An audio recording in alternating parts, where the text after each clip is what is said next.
Bonjour et bienvenue chez DigiSchool. Je suis votre professeure d'histoire-géographie, Vanessa Brossard, et aujourd'hui nous allons travailler sur la Seconde Guerre mondiale et principalement pourquoi c'est une guerre d'anéantissement aux enjeux idéologiques et nationaux.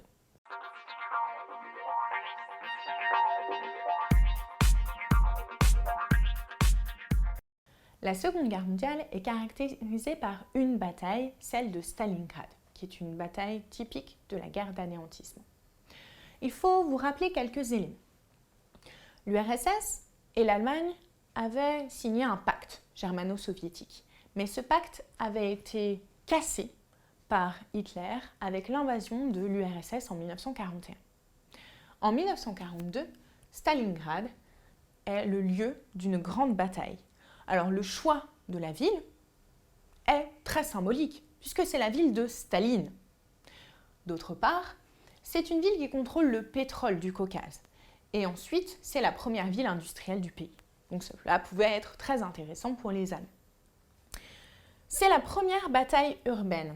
En effet, les Allemands encerclent la ville, puis la bataille se dirige en guerre d'usure.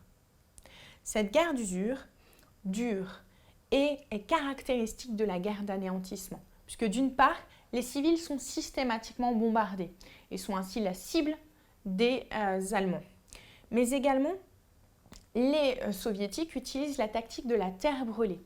En effet, ils vont notamment brûler des terres pour empêcher les Allemands de se nourrir. Cette bataille, finit en février 1943 avec la capitulation allemande.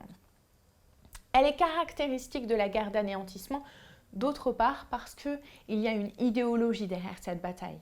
En effet, les Soviétiques sont antifascistes, alors que les Allemands sont anticommunistes. Ces enjeux idéologiques et nationaux sont très importants dans la Seconde Guerre mondiale. En effet, les pays tels que les États-Unis ou le Royaume-Uni affirment la démocratie, qui, selon eux, est le seul régime dans lequel les hommes peuvent vivre libres. De l'autre côté, les Allemands affirment le nazisme, qui pour eux bénéficie finalement aux Allemands qui sont les plus forts. Cette guerre, la Seconde Guerre mondiale, est également une domination territoriale, puisque les Allemands, lorsqu'ils vont conquérir des pays, comme la France, ou comme d'autres, comme la Pologne par exemple, vont soit l'annexer, la Pologne, soit pratiquer une politique de collaboration. C'est le cas du régime de Vichy en France. Merci d'avoir regardé cette vidéo. N'hésitez pas à regarder les autres vidéos de 3e en histoire-géographie et à bientôt chez DigiSchool.